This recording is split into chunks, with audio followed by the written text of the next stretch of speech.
Hello, and welcome back to Creepy Chronicles. Before we begin, feel free to leave a comment and tell me where you're listening from. I love reading every single one. If you enjoy Creepy Chronicles filled with spine-chilling horror, don't forget to like the video and subscribe to the channel. Turn on notifications so you never miss a new story. Now get comfortable. Dim the lights if you dare. Relax your mind. Let the outside world fade away.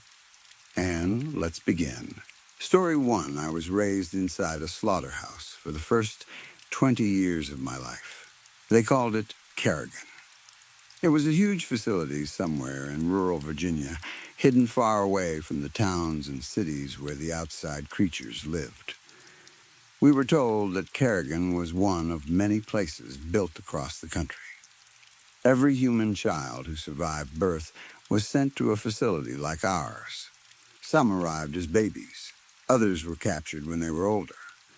I was born inside Kerrigan, so I never knew anything else.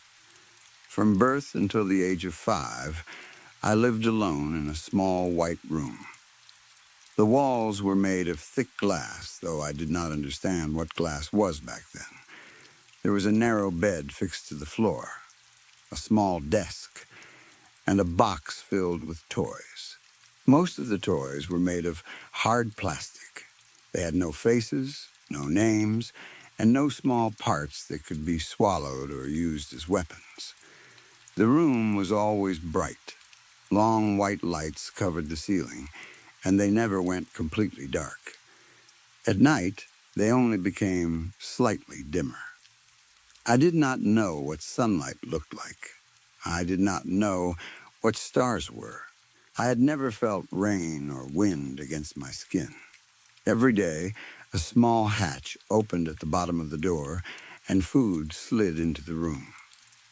When I was an infant, milk was poured directly onto the floor. I had to crawl toward it and drink it before it flowed into the drain. When I became older, they gave me bowls of thick, lumpy oatmeal and cups of warm water.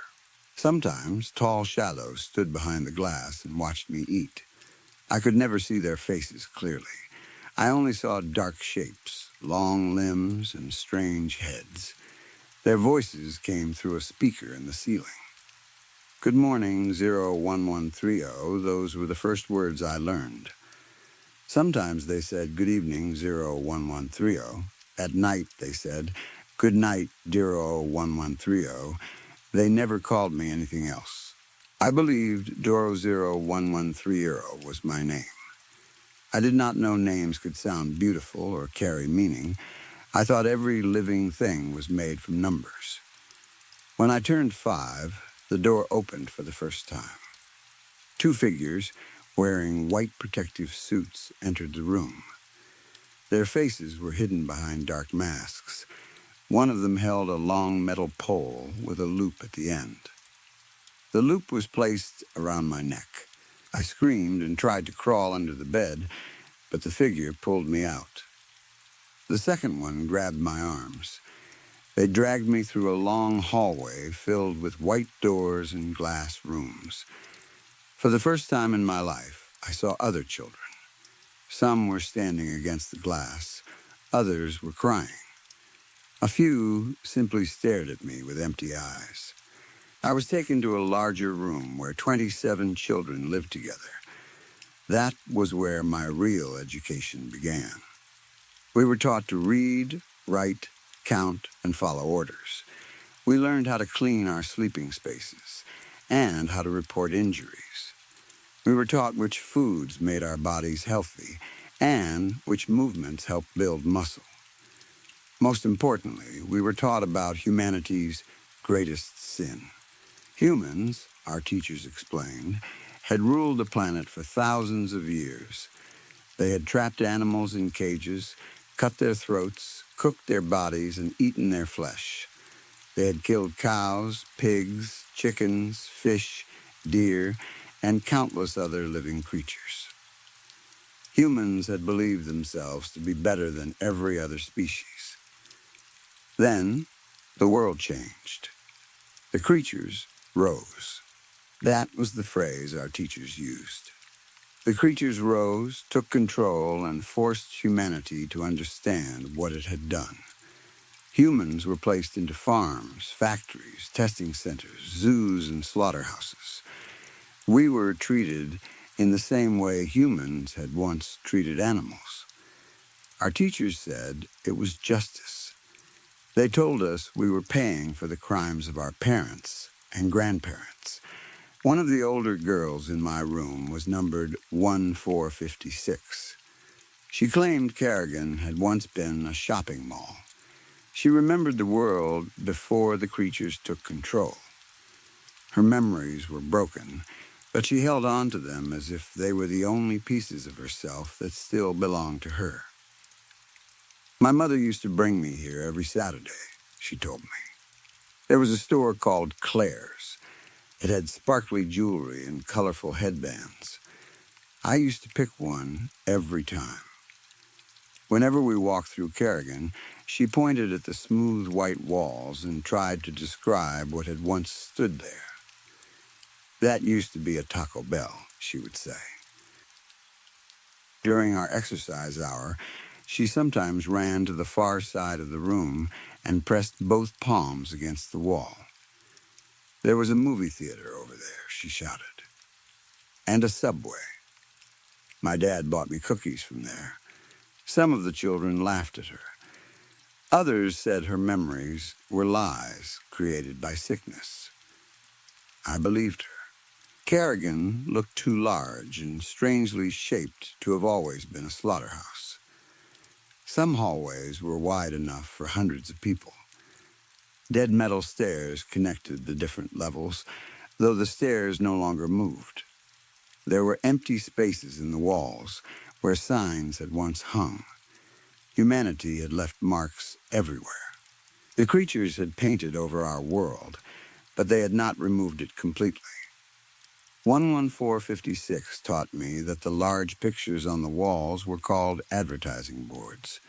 Most had been covered or torn down, but a few remained in the quieter sections of Kerrigan, close to the medical rooms and testing areas. One showed a person wearing a red and blue suit. The words above him said, "Spider-Man, brand new day." I did not know what Spider-Man was, but I wanted to know. He looked brave and free. He was flying through the air between tall buildings, one hand stretched forward as if he were reaching for something beyond the edge of the picture. Another board showed a smiling man wearing glasses. "Do you need optical lenses?" the board asked. "Call now for a free consultation." That one was my favorite. The man looked kind. His smile was bright and perfect. Sometimes I imagined that he was my father. I pretended he had placed me inside Kerrigan because he had no choice and that one day he would return to take me home. Unlike 11556, I had no memories from before. I did not remember a mother holding me. I did not remember a father speaking my name. According to my records, my parents were killed the moment I was born. Their bodies were immediately sent for processing. Newborn children were valuable livestock, so I had been kept alive. The children with the highest intelligence scores were selected for testing. Teachers often watched us through the glass while we solved puzzles or answered questions. Those who performed well received an A rating. One of the older boys, Sammy, was given an A. A week later, he disappeared. Rumors spread through the sleeping room. Some children believed he had been sent to a laboratory where they would open his skull and study his brain. Others said intelligent humans were forced to design machines for the creatures. My favorite rumor was that Sammy had been allowed into the outside world. I imagined him walking beneath a blue sky, wearing clean clothes and eating real food.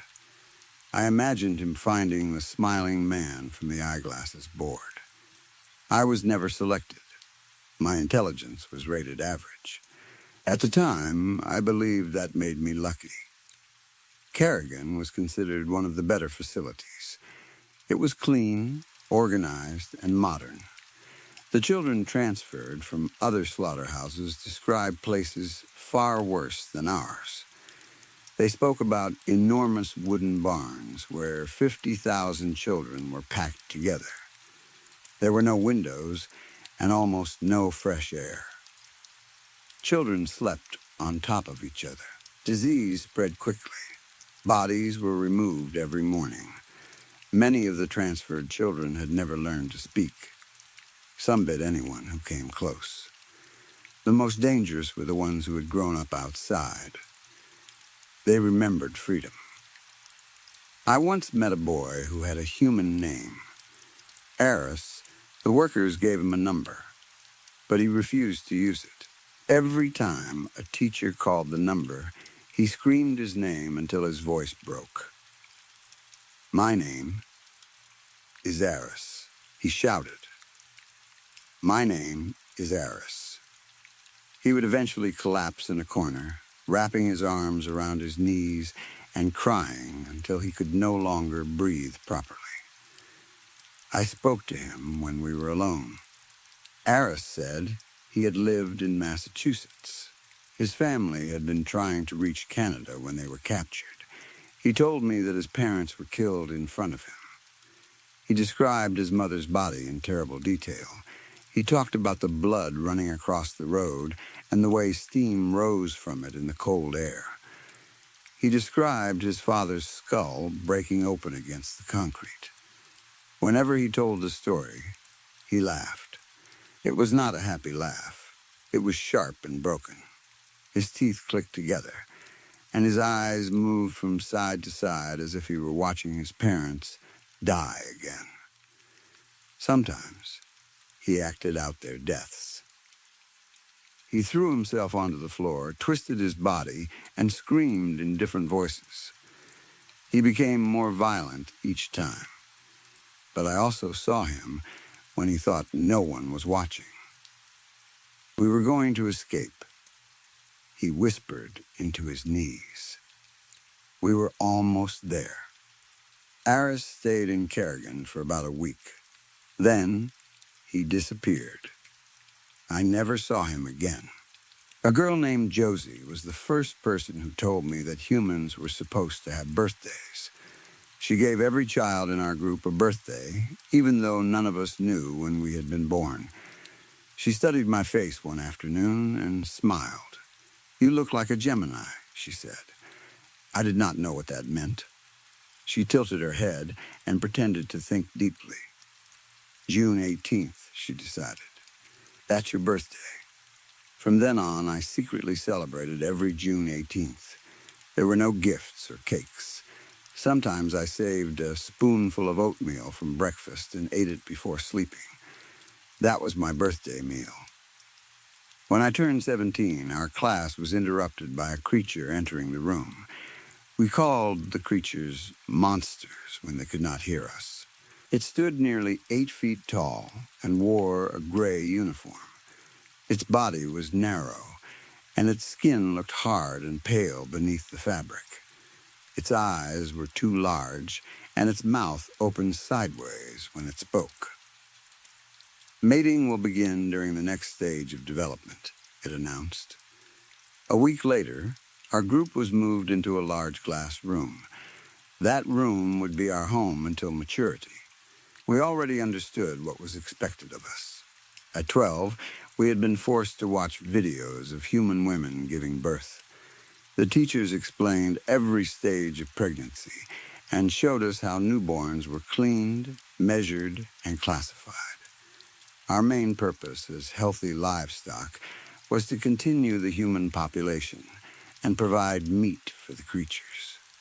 We had 2 years to choose a mating partner. We were expected to produce a child at 18. At 21, we would be slaughtered. There was one important rule in the new room. Never look through the glass. The creatures said seeing the outside area would cause stress and damage the quality of our bodies. Children who broke the rule were immediately removed. Everyone knew what removed meant. I did not want a mating partner. The boys in our room made me uncomfortable. They were loud, sweaty, and always fighting for attention. I could not imagine letting one of them touch me. I liked Josie. Josie was the person who made my face feel hot. When she smiled at me, my stomach felt light. I did not understand those feelings, but I knew I had never felt them around a boy. It did not matter. Josie had been slaughtered 2 years earlier. Before she left with the older children, she secretly gave each of us a human name. She named me Hope. "It suits you," she whispered. I did not understand why. Hope sounded like something dangerous. It sounded like a word the creatures would not want us to have. I kept it hidden inside me. On my 18th, June 18th, a new boy was transferred to Kerrigan. The workers brought him in during the middle of the night and dropped him onto the floor as if he were a bag of waste. My bunkmate, Rihanna, crawled toward him. She leaned close and blew air into his face. The boy's eyes flew open. He sat up with a wild snarl and punched her in the nose. Blood poured down Rihanna's face. The injury healed badly, and her rating dropped from perfect to satisfactory. The new boy looked like Eris. He had been raised by humans. An animal, we thought. I expected the workers to kill him for attacking Rihanna, but his health records were excellent. He was strong, well-fed, and close to full maturity. That made him valuable stock.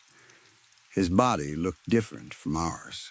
His skin had a warm brown color from sunlight. His arms and face were healthy and smooth.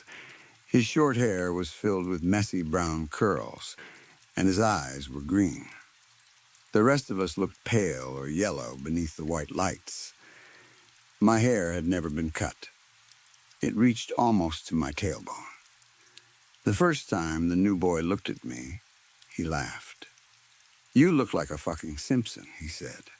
I had no idea what a Simpson was, but something about the way he said it made me smile.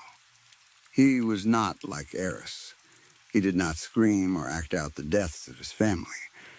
Once he realized we were not his enemies, he apologized to Rihanna. "My name is Rowan," he said. "Rowan Daly." A metal tag around his neck showed the number 1100. "Don't call me that stupid number," he added. "I won't answer." I had not known humans could have two names. Rowan Daly. I repeated it silently until I remembered every sound. Over the next year, most of the children selected mating partners. No one chose Rowan. They called him feral and said he was dangerous. They said living outside had damaged his mind.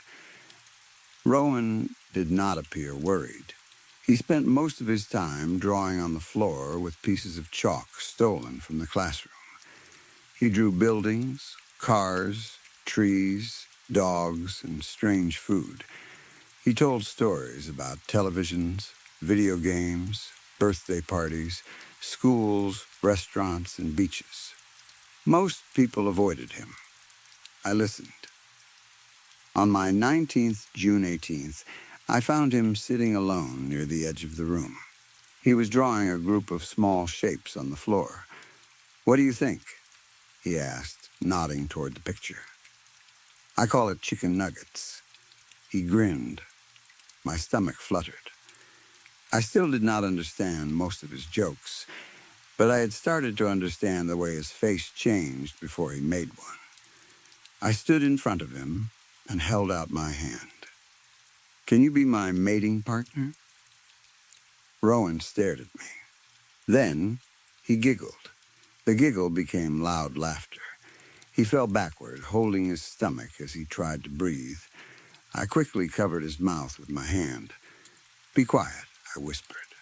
"They'll hear you." He pulled my hand away and looked me up and down. "You're serious?" "Yes, I'm good." His answer hurt more than I expected. Before I could walk away, Rowan grabbed my wrist and pulled me closer. "Don't you want to go outside?" he whispered. A cold feeling moved down my back.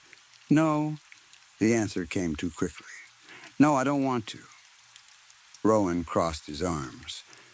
"You know what this place is, right?" "Yes. What is it?" "A slaughterhouse," I said. "It exists because of humanity's greatest sin."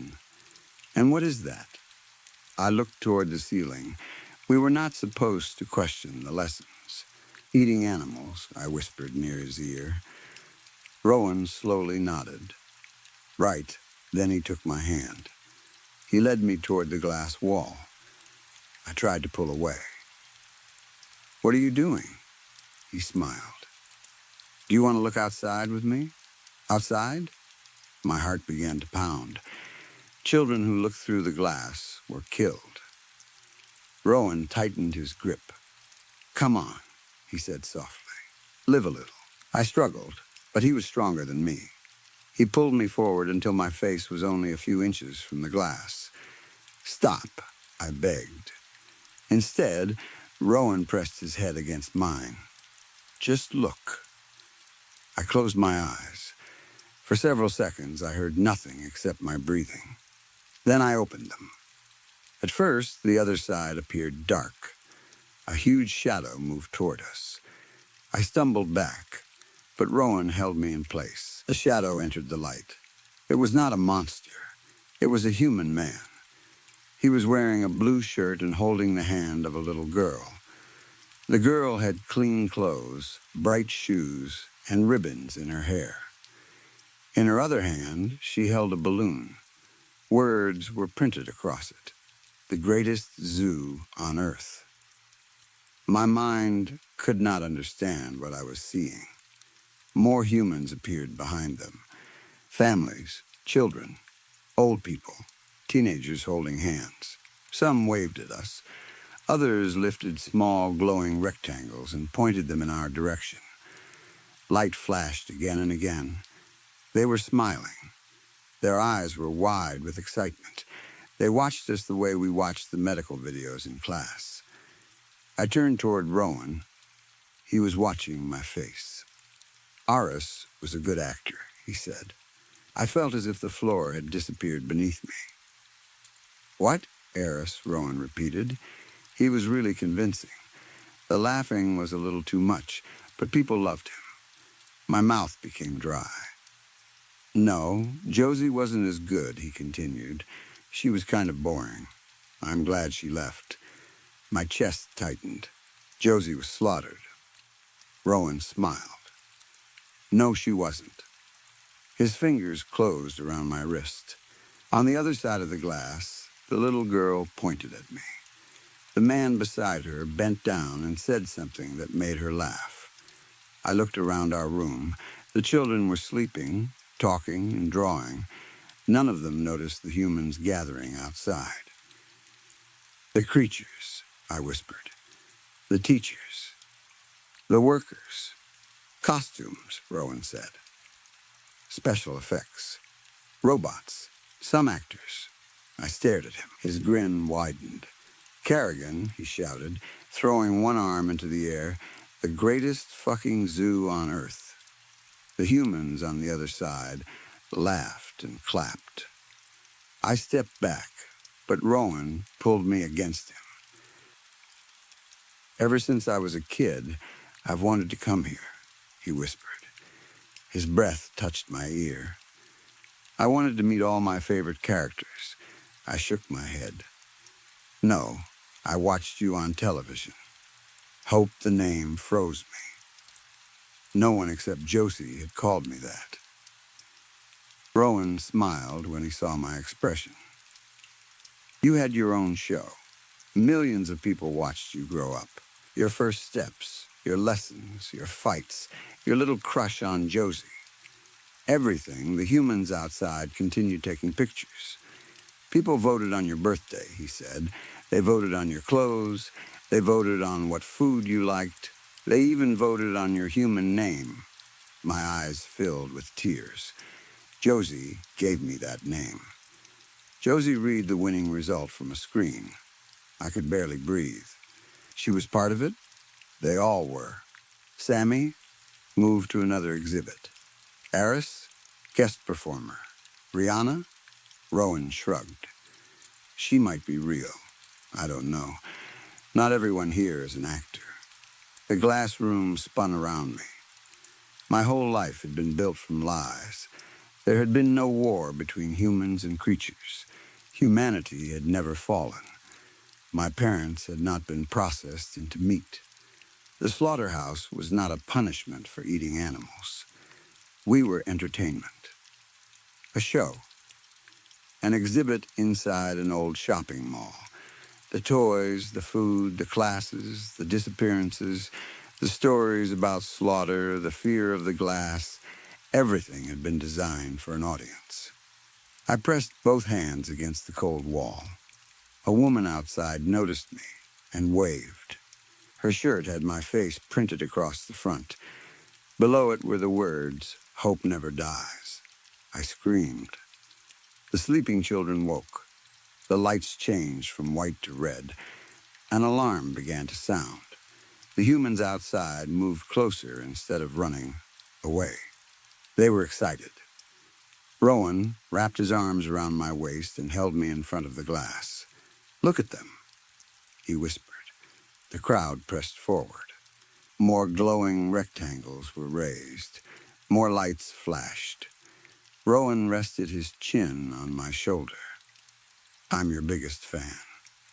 Story 2. "Don't worry, Maddie," Kofi said as he leaned back in the passenger seat. "From what Brandon told me, this place has some seriously good Thai food." I nodded, but my mind was nowhere near food. For the past week, every night had been filled with wedding plans. Priya and I had been staying up late, checking guest lists, choosing flowers, fixing small problems, and arguing over things neither of us would care about a year from now. That evening, we were supposed to finish the seating chart. Priya had still been sitting at the kitchen table when I left, surrounded by names, sticky notes, and half-empty cups of tea. I had not even wanted to go out. Kofi and the others had decided I was working too hard and needed a break. They had practically ordered me to meet them for dinner. According to Kofi, one meal with friends would stop me from turning into a boring married accountant before the wedding even happened. "So, Kofi," I said, trying to keep my attention on the road, "when you show up as my best man, are you going to act normal for once?" He put a hand against his chest, like I had insulted him deeply. "How could you say something like that? You know me. I'm always calm and cool under pressure. Just like you." I looked at him and tried not to smile. Kofi was wearing at least a dozen rings, maybe more. Some were gold, some silver, some with stones that caught the streetlights every time he moved his hands. Jewelry had always been his thing. He loved it, and he loved making sure everyone around him noticed it. Then a loud sound came from the front of the car. Poomp! The steering wheel pulled hard to the left. I looked at Kofi. His smile disappeared. For the first time all evening, his face showed real concern. When a man like Kofi suddenly looked worried, you knew something was seriously wrong. "Bro," he said slowly, "I think your tire just blew." A warning flashed on the dashboard. Front left tire, 4 psi. The number dropped again. I fought the steering wheel and managed to get the car toward the curb. It was not graceful. The tires scraped against the road, and I nearly clipped the edge of a parked car before finally stopping. For a moment, neither of us said anything. Then Kofi opened his door and looked toward the front wheel. "Okay," he said. "We find an air pump, fill it up, tape whatever needs taping, and then we head to the restaurant." I stared at him. "My tire just exploded, and you're still thinking about dinner?" He slowly began to grin again. "Come on, Maddie. Can't you do this one thing for your best man?" I sighed. fine. We had barely stepped out of the car when someone called from across the street. Hey, hey guys. A man in his mid-50s hurried toward us. His hair and goatee were a grayish white, and his hair had been combed carefully across the top of his head to hide a bald spot. The attempt did not work very well. He looked at the ruined tire and let out a breath. Whew, saw what happened, he said. Then he pointed farther up the block. There's an air pump about a block that way. Thank you, kind stranger, Kofi said in the dramatic voice he used whenever he wanted to make someone laugh. Do they have air canisters? Or do I need to carry the whole car over there? The man laughed. They have canisters. Good. I left my forklift at home. The man smiled again, but his eyes moved up and down the street. Say, Kofi continued, how did you end up out here? Looks like nobody else came outside tonight. The street did feel unusually empty. It was not very late, but there were no people on the sidewalks, no cars pulling in or out of parking spaces, and no one standing near the shops. The man took a second before answering. I'm heading to that new Thai restaurant, he said. He pushed both hands into the pockets of his jacket. Honestly, I'm glad I'm not the only one out here. His name was Dale. He walked with us toward the air pump. As we went down the block, I noticed that every shop had its lights on, but every door was locked. A dry cleaner still had a rack of clothes turning slowly behind the glass. A nail salon had its chairs leaned back as if customers had just gotten up and walked away. A small grocery store had music playing inside, but there was no one at the register. Slow night, Dale said. He laughed for longer than the joke deserved. While we walked, Dale told us he had lived in the area most of his life. He said he liked trying new restaurants because it gave him something to do. His wife had passed away the year before, and he had been looking for ways to fill his evenings ever since. Kofi and I both offered our sympathy. Dale shrugged and gave us a sad smile. I'm all right, he said. Or at least, I'm getting used to being all right. At the air pump, I connected the canister to the tire valve while Kofi held his phone flashlight. Dale stood nearby, watching us for a minute. Then he looked at his watch. Well, he said, I'd better get going. I'm going to be late for my reservation. I'll see you two there. Bye, Dale. Kofi called after him. Dale turned and smiled as he walked away. It was not the smile of a happy man. It looked like the smile of someone who had not felt happy for a long time and had suddenly remembered what it was supposed to look like. The tire took almost 20 minutes. By the time I had finished patching it with tape, both my hands were black up to my wrists. The repair looked terrible, but the tire held enough air for us to drive. Lotus Thai Kitchen stood at the far end of a strip plaza. The parking lot was packed, which made no sense after seeing how empty the streets were. Almost every space was filled. Still, some of the cars looked like they had been sitting there for days.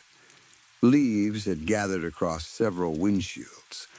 One car had a parking ticket under its wiper, faded and soft from rain. I drove around the side of the building and parked near the dumpsters. For a few seconds, I stayed in the driver's seat with one hand resting on the key. Kofi looked at me. Matty, he said, you're doing the thing. I'm not doing anything. You are. You're sitting there thinking yourself into a panic. I'm not panicking. I pulled the key out of the ignition. Let's just eat. Inside, a young woman stepped out from behind the register. She already had 2 menus in her hands. Welcome, she said. 2 people? We're meeting friends, Kofi told her. Brandon Reyes. Party of 5? She did not say yes. She did not say no. She only smiled and said, "Right this way." The dining room had about 40 seats, but almost all of them were empty. A couple sat near the far wall, quietly drinking tea. The woman had taken off her cardigan and hung it over the back of her chair. The hostess led us to a table near the kitchen. I sat with my back against the wall, the way I usually did. My car keys went into my right pocket, exactly where I always kept them. Across from us was the kitchen pass-through, a long open window where finished plates were placed under heat lamps. Brandon stood behind it. He wore an apron and held an order ticket in one hand. In the other, he had a squeeze bottle. He carefully drew a line of sauce across a large platter. Kofi raised his hand. "Yo." Brandon did not look up. Kofi tried again, louder, "Yo, Brandon." Nothing. Brandon placed the ticket on the rack and turned away. Behind him, I could see Marcus at the wok station. Sasha stood at the prep counter, cutting through a pile of green onions faster than I had ever seen her do anything in her life. Kofi stared through the opening. "Brandon doesn't cook," he whispered. "Brandon burns rice." I have personally watched Brandon burn rice. Our friends were only 15 feet away. I could have stood, walked over, and touched Brandon's shoulder. But I did not. It was a restaurant kitchen. People had rules about customers walking into kitchens. I did not want to be rude or cause trouble. Someone stopped beside our table. "Good evening, folks. Can I get you something to drink?" I looked up. Grayish-white hair, a gray goatee. A man in his mid-50s. It was Dale. He wore an apron over the same jacket he had been wearing outside. A small order pad was in his hand. He looked at us with the empty politeness of a waiter meeting two strangers for the first time. Kofi laughed. "Dale. Man, that was fast. You could have said you worked here. We just walked a whole block together." Dale waited quietly for Kofi to finish. Then he said, "I'm sorry, sir, do you?" He stopped. His face went blank for half a second. Then he started again. "Can I get you something to drink?" "Dale," Kofi said. "Come on." Dale looked down at his apron. There was a name tag pinned to it. He tilted his chin and read the tag as if he had never seen it before. Then he looked back up with a small, helpful smile. "My name is Chai," he said.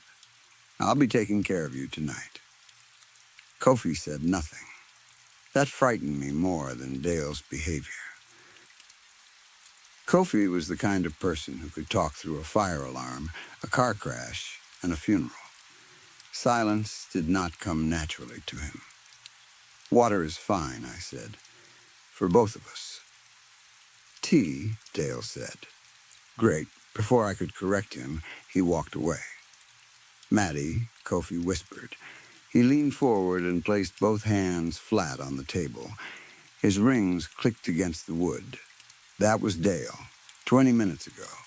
I asked him if he had kids. He said 2. We talked about his wife. "Maybe he's confused," I said. "Confused?" He forgot his own name. He could have memory problems. His memories did not disappear between the sidewalk and the front door. At the far wall, the couple seemed to have finished their food. They continued sipping tea, looking calm and comfortable. I thought of Priya waiting at home. I had promised I would be back by 10. "You said the food was supposed to be good," I told Kofi, "and I'm starving. We give it 10 minutes. We eat, ask someone a real question, and then leave." He stared at me for a long time. Finally, he nodded. "Yeah, okay." Our food arrived 6 minutes later. We had ordered only 2 dishes, but the servers brought enough food for 5 people. Curry, noodles, rice, soup, fried vegetables, and plates of meat covered the table. It smelled incredible. Against all common sense, it was some of the best food I had ever tasted. Every bite was perfect. The curry was rich and warm. The noodles had just the right amount of spice. Even the rice tasted better than rice had any right to taste. Kofi ate nothing. Instead, he moved our teacups around the table, spinning them like tops. Neither of us drank the tea. Around the 8th minute, I looked toward the far wall. The couple was gone. Their plates were still there. The woman's cardigan still hung over the back of her chair. Then I saw her. She was standing behind the register, tying an apron around her waist. I pushed my chair back. "Kofi," I said. "Get up." At that exact moment, Dale came around the corner holding our check. "No rush at all, folks," he said cheerfully. "Whenever you're ready." Kofi stood slowly. The careful way he moved made the situation feel even worse. "Brandon?" he called. No one in the dining room looked up. "Brandon, Marcus, Sasha," he raised his voice. "Hey." Sasha's knife continued chopping. Kofi walked toward the pass-through. He put both hands on the ledge and leaned forward. Brandon was no more than 18 inches away. "Bro," Kofi said. "Hey, man, it's me." Brandon finally looked at him. His eyes moved up and stopped on Kofi's face. There was no recognition in them. There was no confusion either. There was nothing. "Can I get you something?" Brandon asked. Kofi slowly pulled his hands away from the ledge. "Oh, forget this," he said. I placed two $20 bills on the table because even while terrified, I was still the kind of person who could not walk out without paying. Then we headed for the front door. We made it about 9 feet. The hostess stepped in front of us. Her hands were folded neatly over her apron. "You haven't finished your tea," she said. "We're not thirsty," I replied. "It's on the house. We don't want it." 2 men came out from the back room. The first still had a work lanyard clipped to his belt, as if he had driven to the restaurant straight from an office. His face was completely empty. I looked at Kofi. He had that expression. It was the look he always got right before doing something incredibly stupid. Kofi punched the man. His right hand, covered in rings, struck the man across the cheekbone. The skin split open. Blood ran down his face. The man did not cry out. He did not step back. He did not even touch the wound. He simply moved forward with the same blank expression and grabbed Kofi's jacket with both hands. "Okay," Kofi said. Okay. More people rushed toward him. They dragged him down onto the tile floor. First, there were 3 of them, then 4. Then Dale joined them. The same man who had walked with us and talked about his dead wife dropped to one knee and pressed his full weight onto Kofi's forearm. One of the others carried a pot of tea. I stood only 4 feet away. I grabbed one of them by the shoulder and pulled, but he felt like part of the floor. I drove my elbow into another man's ribs. He did not react. I shouted for help. Everyone in the room could hear me. No one responded. The pot tipped over Kofi's face.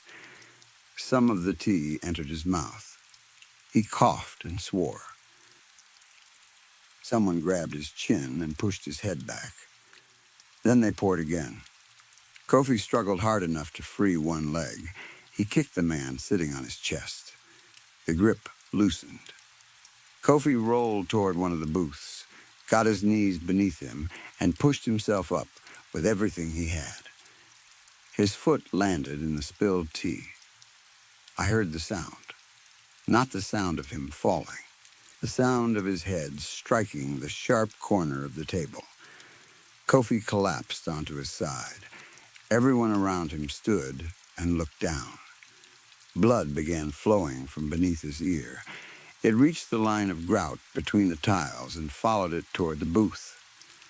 It kept coming. And coming. I remember staring at it and thinking there was too much blood. No human being could have that much blood inside them. Then, something even stranger happened. Nobody looked at me. The hostess returned to the register. The man with the split cheek picked up a fallen chair and pushed it neatly under the table. Dale removed a rag from his apron, knelt down, and began wiping up the spilled tea. They were not guarding me. No one watched the exits. No one seemed to care whether I stayed or ran. So I ran. The front door was blocked by workers, so I raced down the length of the dining room. I passed the fish tank and slammed through the swinging kitchen door with my shoulder. Heat struck my face. The kitchen was full of steam, fish sauce, burning oil, and the roar of the ventilation hood. The back door was only 12 feet away, beyond the walk range. I rushed toward it. A heavy bike chain had been wrapped through the push bar and locked from the inside. Behind me, Brandon turned away from the pass-through. "Can I get you something?" he asked. I followed Kofi's example.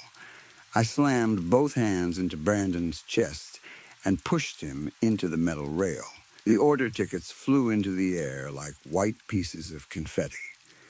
I screamed his name. I screamed his sister's name. I shouted the name of the bar where we always met. For 1 second, I thought something might reach him. Then his hand closed around my wrist. Marcus grabbed me from behind. Sasha took my other arm. They forced me down onto the rubber mats beside the floor drain. I fought as hard as I could. It felt like I struggled for several minutes. In reality, it was probably no more than 11 seconds. Nothing I did made any difference. Dale came into the kitchen carrying the pot. He knelt beside my head. In desperation, I called to him. "Dale," I said. "Dale, think about your wife. I'm sorry about your wife." The pot stopped moving. His eyes shifted past me. For maybe a second and a half, something changed in his face. His mouth opened slightly. He looked lost. He looked afraid. He almost looked like the man who had walked with us down the empty street. Then his expression closed again. Dale disappeared. Only the waiter remained. He lifted the pot and poured. Tea covered my face. It entered my nose, my eye, and my ear. I clenched my mouth shut, but it slipped through my lips. It tasted like jasmine flowers and wet dirt. It ran down my throat before I could stop it. Behind me, the walk-in refrigerator door opened. I heard someone breathing strangely. It was not normal breathing. It was wet, uneven, and broken. Sasha suddenly released my left arm. There was the sound of a metal pan striking something hard. Sasha fell beside me. Her face landed 8 inches from mine. Her eyes remained open. She still held the tea towel in one hand. I looked up. My God, it was Kofi. He stood above me, holding a saucepan in his right hand. The side of his head was split open above the ear. Blood covered his face, neck, and shirt. One whole side of his body had turned dark red down to the collar. His head kept drifting to the left. Every time it did, he forced it upright again.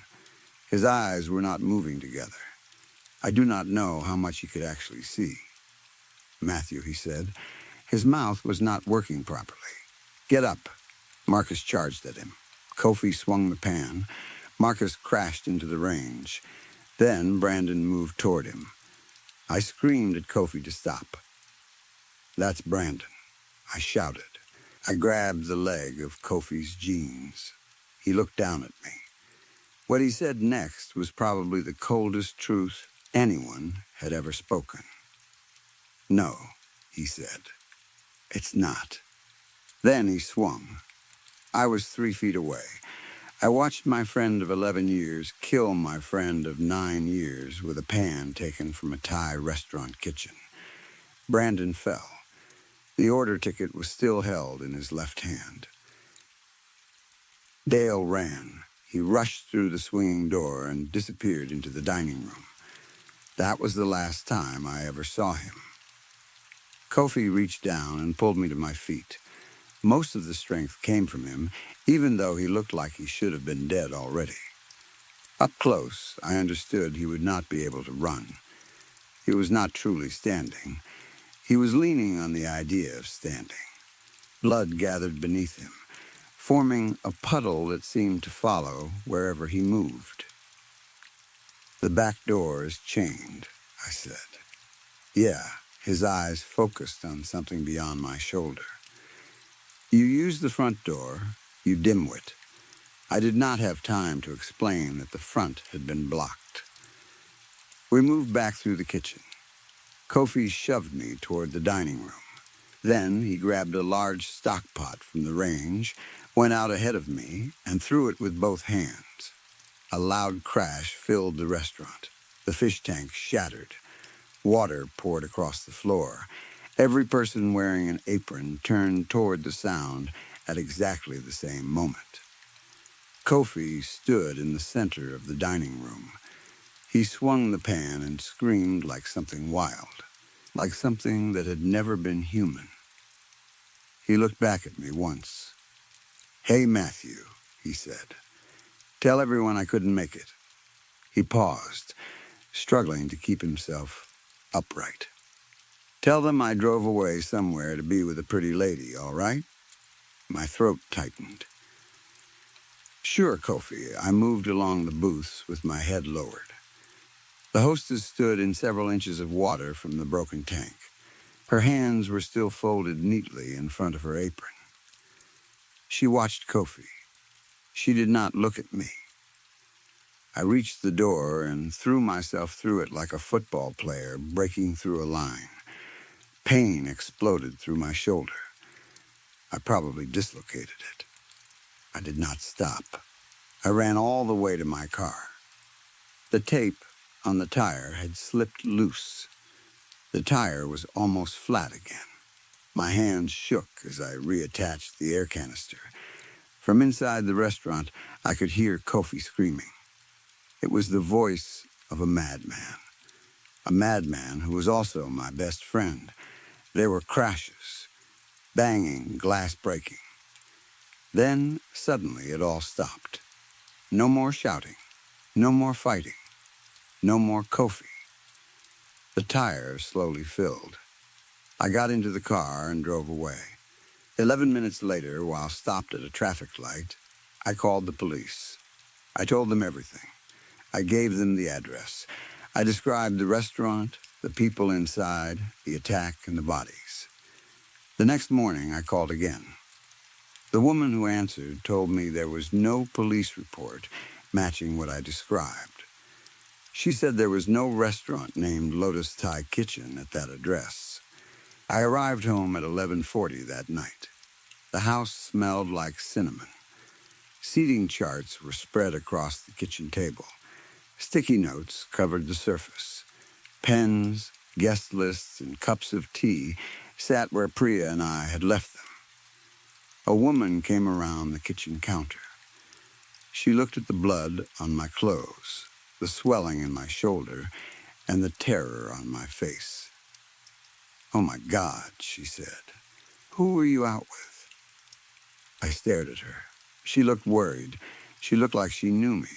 She looked like she had been waiting for me to come home, and for the life of me, I could not remember who she was.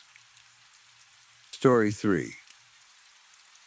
There was nothing wrong with my marriage. At least, that was what I used to tell myself. My wife and I had been happy together since the first year of college. We met when I was a freshman, back when both of us were still trying to understand what we wanted to do with our lives. I was awkward, nervous, and completely unprepared for a serious relationship. She was confident, funny, and somehow able to make every ordinary moment feel special. We started dating only a few weeks after we met. From the beginning, everything between us felt easy. We enjoyed the same movies, laughed at the same terrible jokes, and could spend hours talking without noticing how much time had passed. Even when we disagreed, we usually found a way to make each other laugh before the argument became serious. After graduation, we moved into a small apartment together. It was not a beautiful place. The walls were thin, the plumbing was unreliable, and the people living above us seemed to move furniture at 3 in the morning. Still, we loved it because it was ours. A few years later, we got married. Our life was not perfect, but whose life is? We had date nights whenever we could afford them. Sometimes we went to restaurants. Other times, we ordered pizza, turned off our phones, and watched old horror movies on the couch. We were intimate, affectionate, and comfortable around each other. I believed I knew everything about her. Of course, we argued from time to time. Every married couple does. We argued about money, dirty dishes, forgotten appointments, and whose turn it was to clean the bathroom. But our arguments never became violent. We never screamed at each other for hours or threatened to leave. Most disagreements ended with one of us apologizing and the other admitting that we had probably overreacted. Arguments were never the real problem in our marriage. The real problem began after we had been living together for about 5 years. That was when I started noticing that my wife was leaving the house in the middle of the night. At first, I did not understand what was happening. I would wake up at 2 or 3 in the morning and reach across the bed, expecting to feel her beside me. Instead, my hand would touch cold sheets. The first time it happened, I did not worry. My wife was a smoker. She had been trying to quit for years, but whenever she became stressed, she usually returned to cigarettes. I assumed she was standing outside, smoking where the smell would not fill the house. Another night, I woke up and found her missing again. I told myself she was probably in the bathroom. The next time, I thought she might be in the kitchen looking for a snack. I kept inventing harmless explanations because I did not want to consider the darker possibilities. I did not want to imagine that my wife was hiding something from me. I certainly did not want to believe she was meeting someone else. But after it happened several times, I began to pay closer attention. One night, I woke up and found the space beside me empty. I stayed completely still and listened. The house was silent. There were no footsteps in the hallway, no cabinets opening in the kitchen, no water running in the bathroom. I was about to get out of bed when I heard the front door open downstairs. A moment later, it closed quietly. Then I heard my wife moving through the house. She walked upstairs, entered the bedroom, and carefully climbed back into bed. She moved slowly, clearly trying not to wake me. I kept my eyes closed. My heart was beating so loudly that I was afraid she would hear it.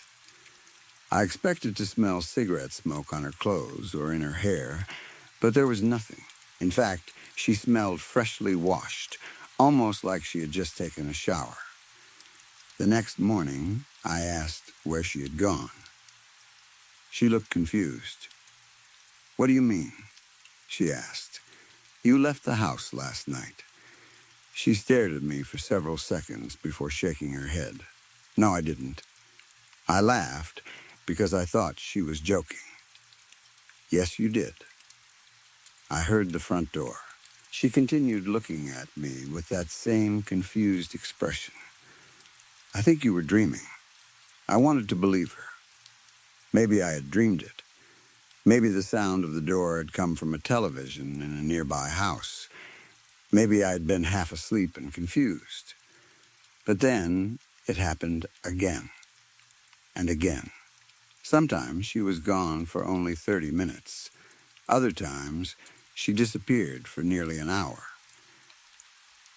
Each time, she waited until she believed I was deeply asleep.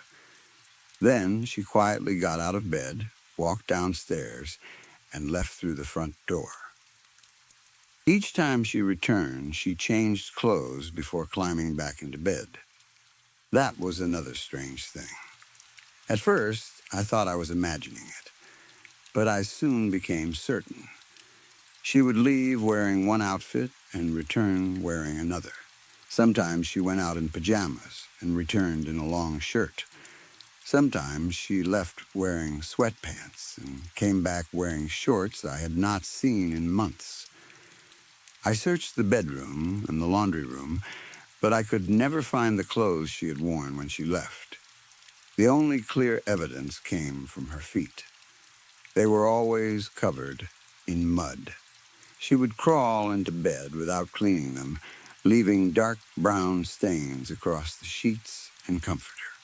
At first, the stains came out in the washing machine. After a while, they stopped disappearing completely. Our white sheets became marked with faded brown footprints.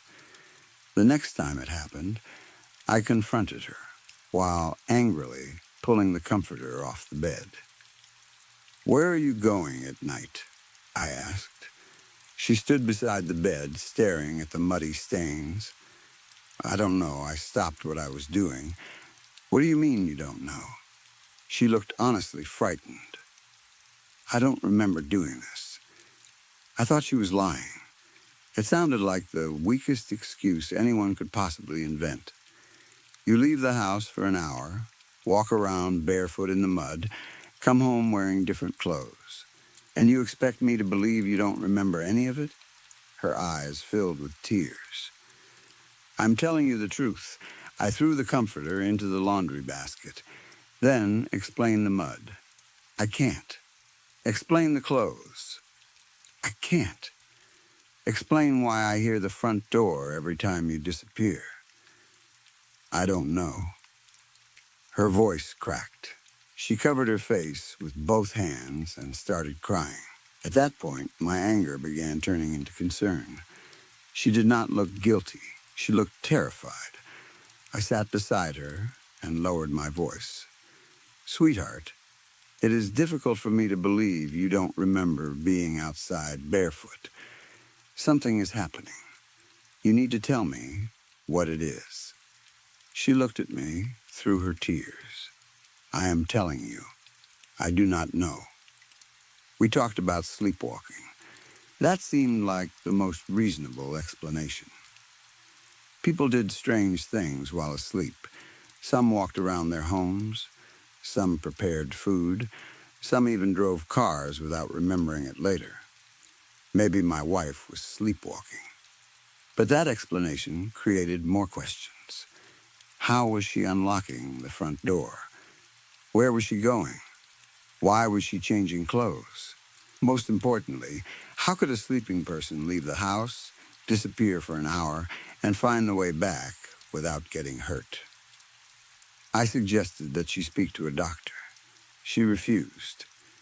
She said it had only happened a few times and would probably stop on its own.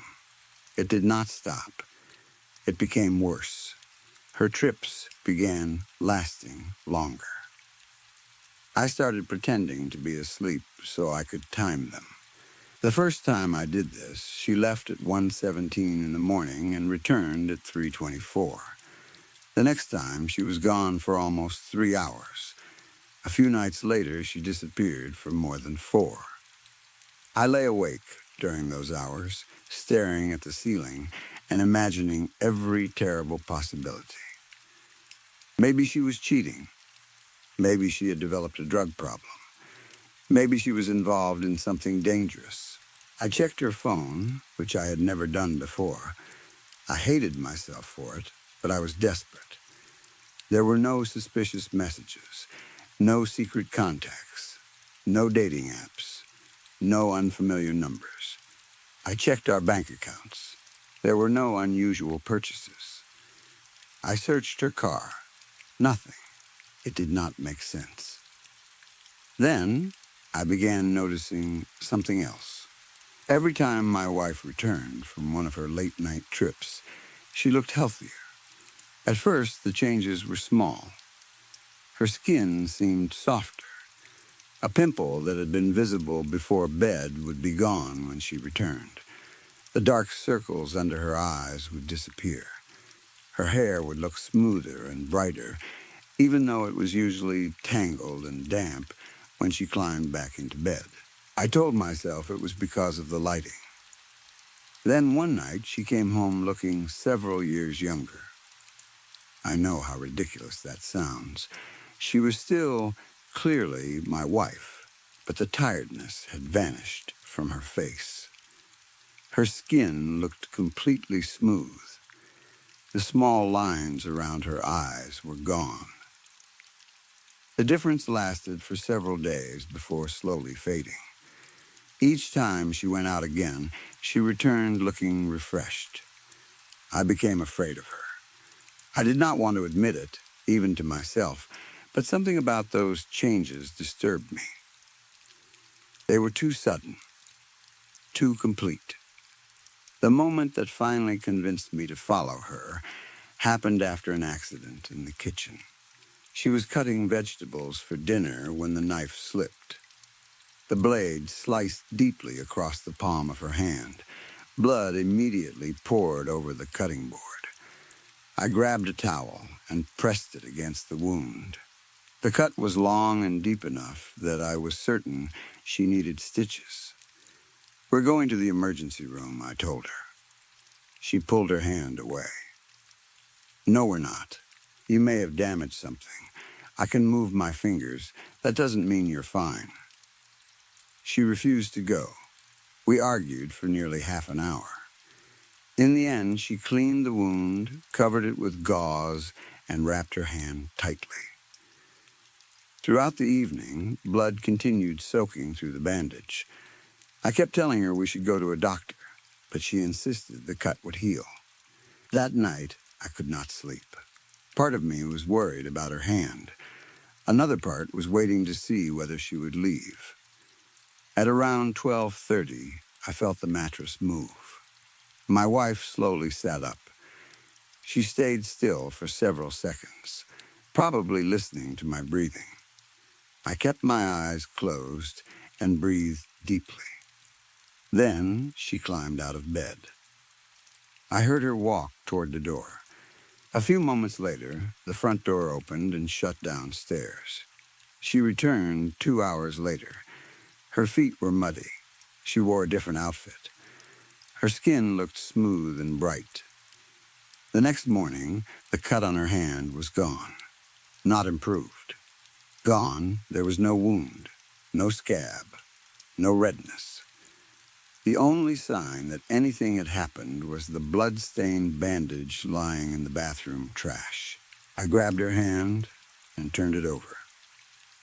"What happened to the cut?" She pulled away. "What cut?" "The cut from yesterday." She stared at me as though I had lost my mind. "I didn't cut myself." "Yes, you did. There was blood all over the kitchen." "No, there wasn't. I wrapped your hand myself." She shook her head. "You must be remembering something else." I went to the bathroom and returned with the bloody bandage. She looked at it without emotion. "That could be from anything. Your blood is on it. You don't know that." I could not believe what I was hearing. "You're trying to make me think I imagined it." "I'm not trying to make you think anything." "You cut your hand open." "I saw it." "You left the house last night, and now the injury is gone." Her expression became cold. "You haven't been sleeping properly. Maybe you should talk to someone." That was when I reached my breaking point. For weeks, I had questioned myself. I had accepted impossible excuses because I loved her and wanted to believe she was still the woman I knew. But I had not imagined the blood. I had not imagined her leaving. And I had not imagined a deep wound disappearing overnight. I decided that the next time she went out, I would follow her. She did not leave that night. She did not leave the following night either. For several days, she stayed beside me until morning. I began to wonder whether she knew what I was planning. Maybe she had noticed a change in my behavior. Maybe she could sense that I was watching her. A full week passed before I finally got my chance. It was close to 2 in the morning. I was awake, lying on my side with my back facing her. The bed shifted. The old springs beneath the mattress made a quiet popping sound. My wife slowly stood. I listened as her bare feet crossed the bedroom floor. A moment later, she left the room. I counted to 30 before getting up. I pulled on a dark jacket and quietly followed. By the time I reached the front door, she was already crossing the yard. Our house stood near the edge of a large forest. During the day, it was peaceful. People walked their dogs along the trails, children rode bicycles, and families went hiking. At night, the trees looked like a solid wall of darkness. My wife was moving directly toward them. She was barefoot and wearing thin pajamas, even though the ground was cold and wet. I stepped outside and followed. Before I reached the trees, she began running. I had never seen anyone run like that. She moved unnaturally fast, avoiding branches and roots without slowing down. It was as though she had traveled that path hundreds of times and knew the location of every obstacle. I struggled to keep up. Branches scratched my face and arms. Mud pulled at my shoes. Several times I nearly lost sight of her. I tried to remain quiet, but the forest floor was covered with dead leaves and sticks. Every step seemed painfully loud. She never looked back.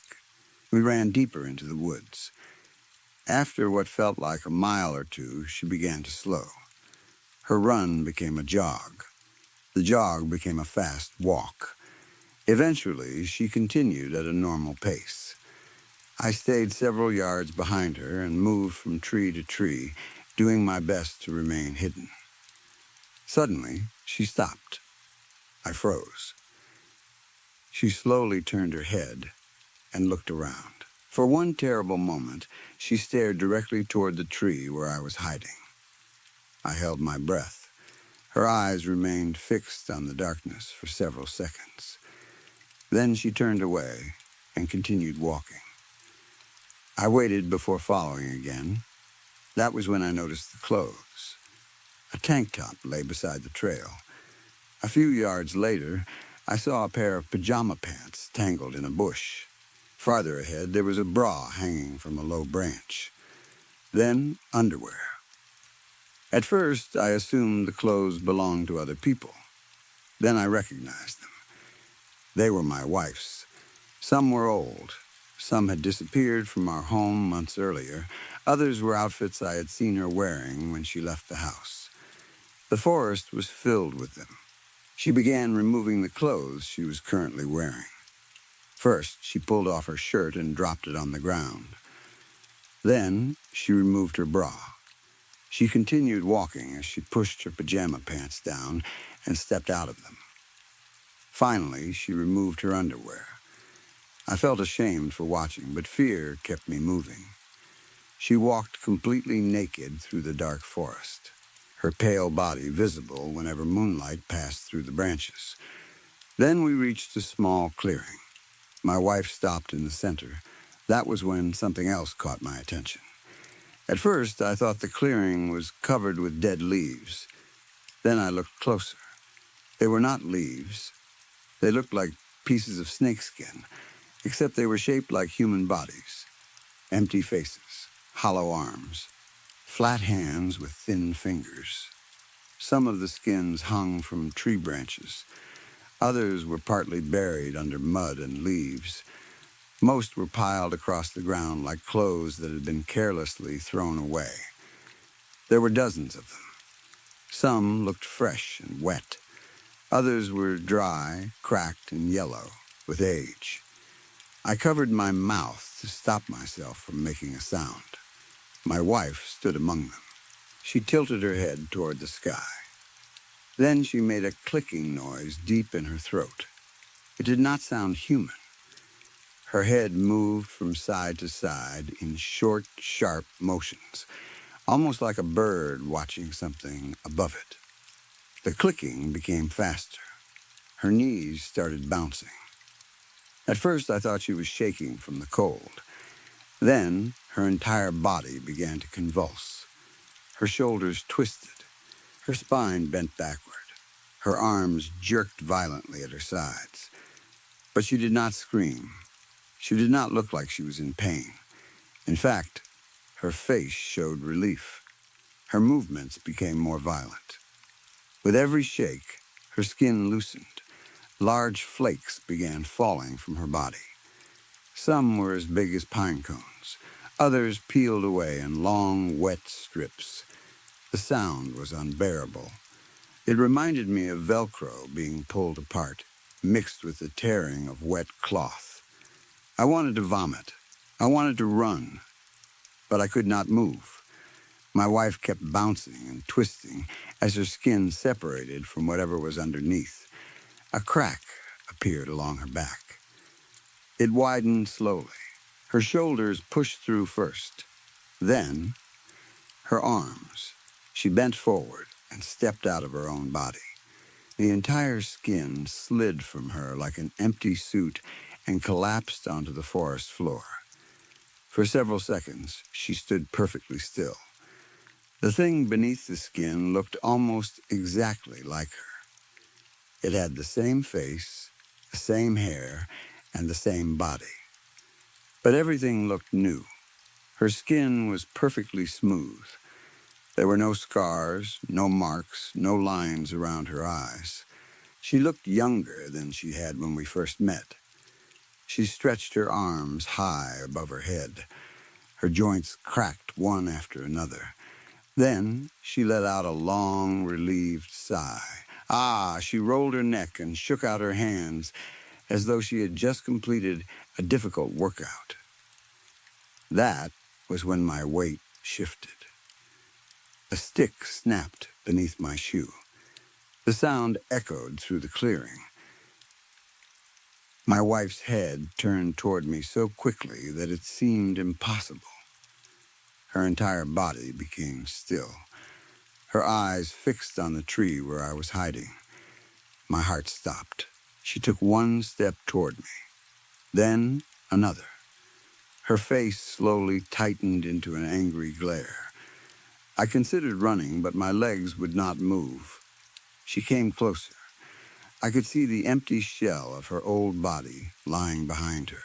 Its face stared upward with blank, hollow eyes.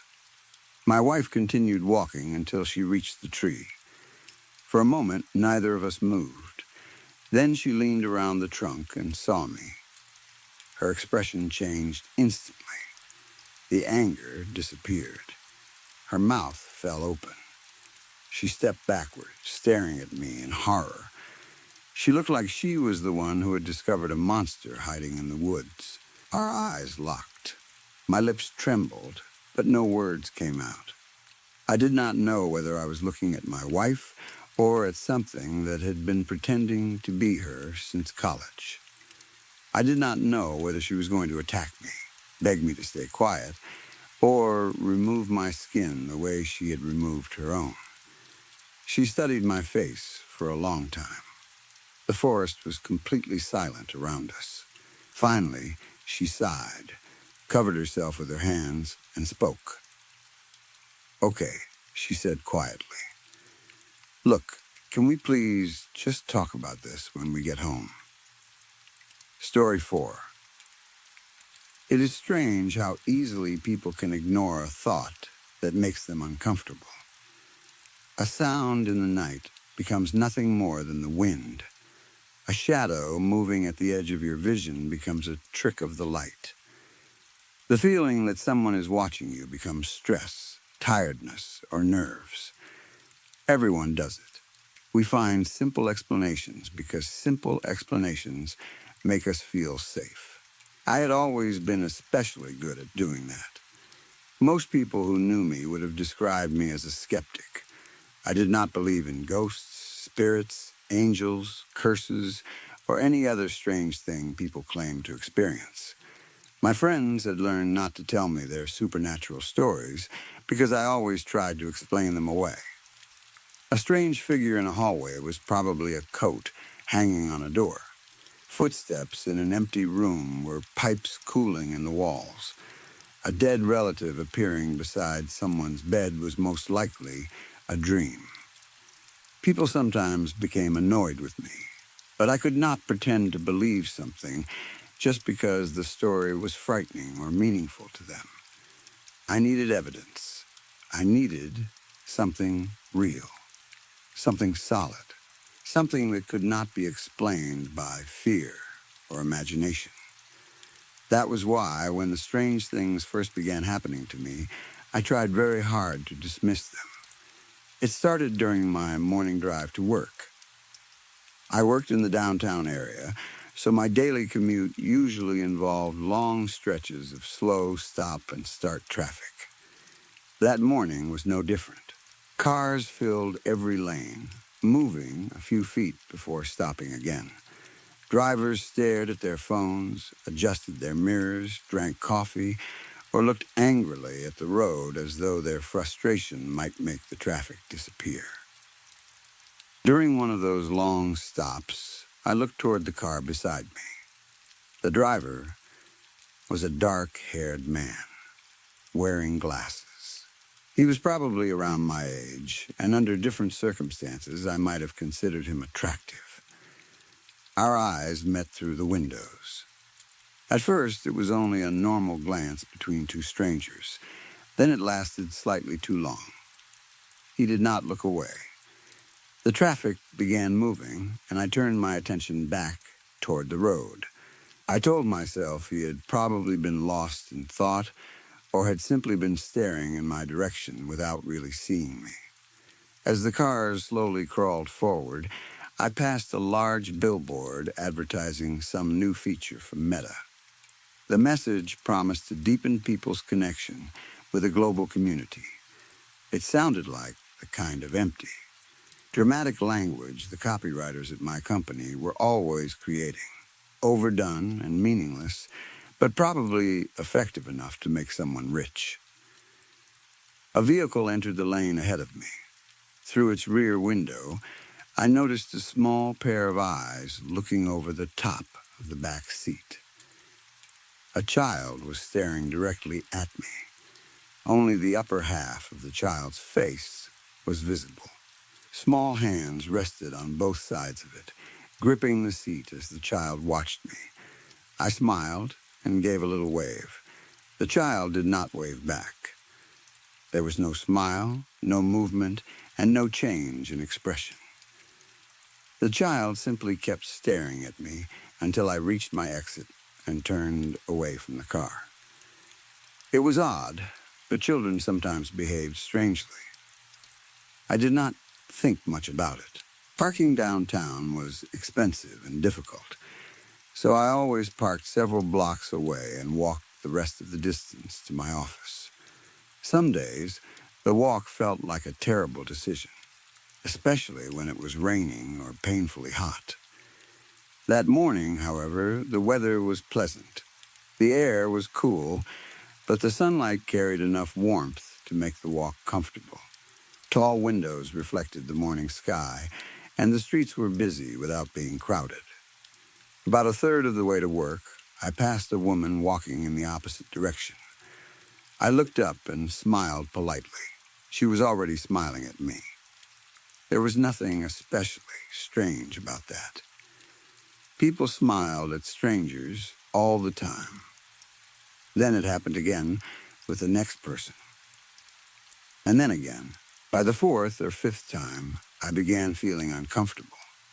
Every time I looked at someone, their face was already turned toward me. They did not notice me and then react. They seemed to be watching before I even looked up. My first thought was that something might be wrong with my appearance. Maybe I had food on my face. Maybe my shirt was inside out. Maybe there was a stain on my clothes, or a tear in my jeans that I had not noticed. I was not an unattractive woman, but I was not arrogant enough to assume that every person on the street had suddenly become fascinated by my beauty. The feeling became much worse when I passed my favorite local coffee shop. Large windows faced the sidewalk, and several people were sitting inside and on the outdoor patio. As I walked past, I realized that every single face was turned toward me. Some people were partly hidden behind the tinted glass. Others sat in bright sunlight. A few tried to hide what they were doing, glancing away whenever I looked directly at them. Others stared openly, their mouths slightly open as though they were witnessing something unbelievable. Some smiled. One woman placed a hand against her chest. She looked at me with the emotional pride of a mother watching her child achieve something wonderful. I slowed down. At a table near the patio fence, a man and woman sat across from each other. They appeared to be a couple. Under normal circumstances, the way the man stared at me would probably have caused an argument. His partner should have noticed him looking at another woman so intensely, but she was staring too. They continued talking to each other, their mouths moving in normal conversation, while their eyes remained fixed on me instead of one another. A cold feeling moved through my stomach. I increased my pace and continued toward work, keeping my eyes lowered so I would not meet anyone else's gaze. As soon as I reached the office, I went straight to the restroom. I locked myself inside a stall and sat on the closed toilet lid, trying to calm down. My mind searched for a reasonable explanation. Maybe there had been some kind of public event nearby. Maybe people thought I was someone famous. Maybe I looked like a person whose picture had appeared in the news. Maybe I had unknowingly become part of an office prank. None of those ideas felt convincing. I took out my phone, planning to open the front-facing camera and inspect my face. There were 77 notifications waiting for me. I stared at the screen in disbelief. During work hours, I usually kept my phone on silent, so I had not noticed the calls and messages during my drive or walk. Nearly every person in my contact list had tried to reach me. Some had called, others had sent texts. Many had done both. The messages were ordinary greetings. People asked how I had been. They said they were thinking about me. They wanted to talk. Some of the messages came from people I had not spoken to in years.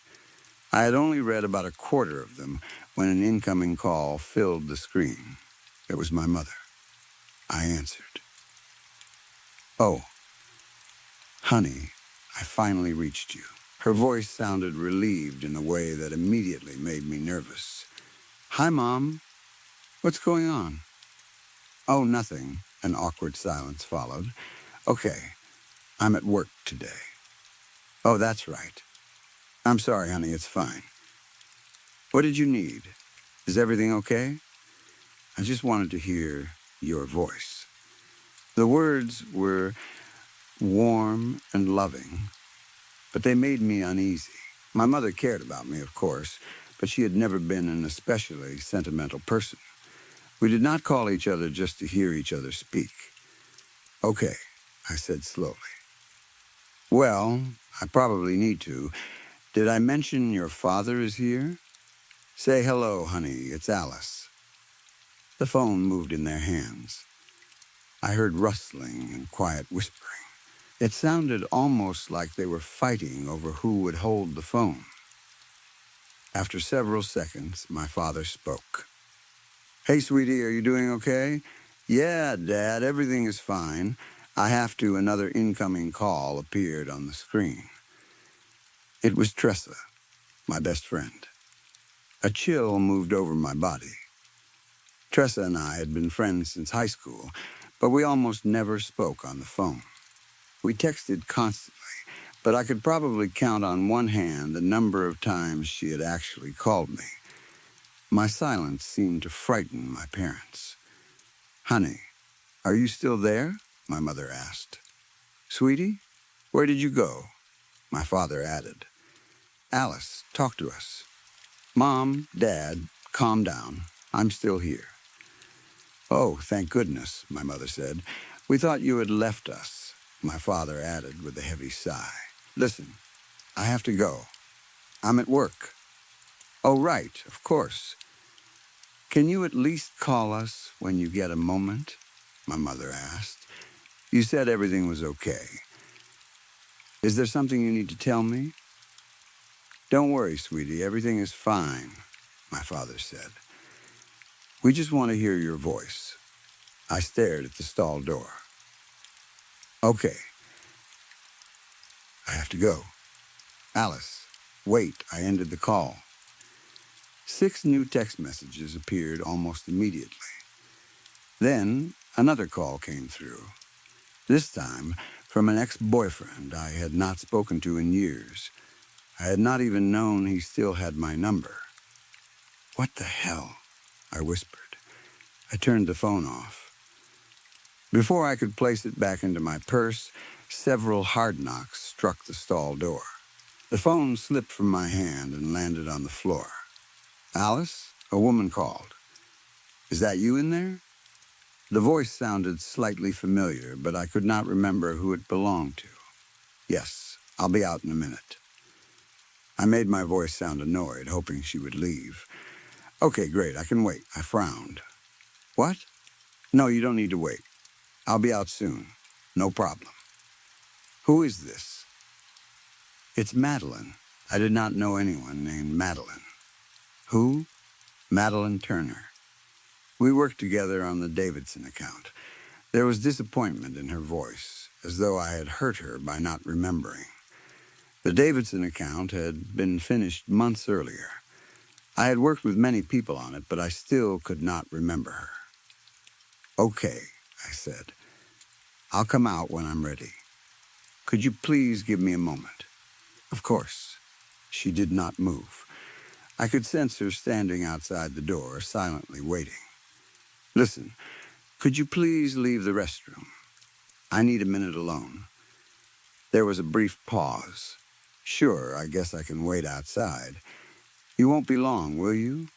"What?" "God, can you please leave me alone? Who waits for someone while they're using the bathroom?" Her response was quiet, almost too soft to understand. "I just want to hear your voice." A shiver moved down my back. I bent forward and looked beneath the stall door. A pair of red leather shoes stood directly outside, pointed toward me. "Please get out," I shouted. The shoes moved. "Okay," she said softly. I watched them cross the restroom and disappear through the main door. As the door opened, I heard a man speaking from the hallway. "Have you seen Alice? Is she here yet?" "Yeah," Madeline replied. "She's in there. She's in a bad mood today." "That's okay. We can just wait." The door closed before I heard the rest. Tears gathered in my eyes. I was frightened, angry, and confused, but I also wondered whether I had overreacted. Madeline had behaved strangely, but perhaps she was simply awkward. I had yelled and cursed at her inside the office. If she reported me, I could end up in serious trouble. I adjusted my hair, wiped my eyes, and stepped out of the stall. The restroom was empty.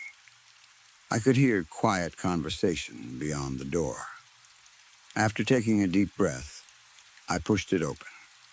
A crowd was waiting outside. Nearly every coworker I recognized stood near the restroom. There were also many people I had never seen before. Every face was turned directly toward me. For a moment, no one moved. Different emotions passed over their features. Some looked relieved. Others looked happy, worried, excited, or close to tears.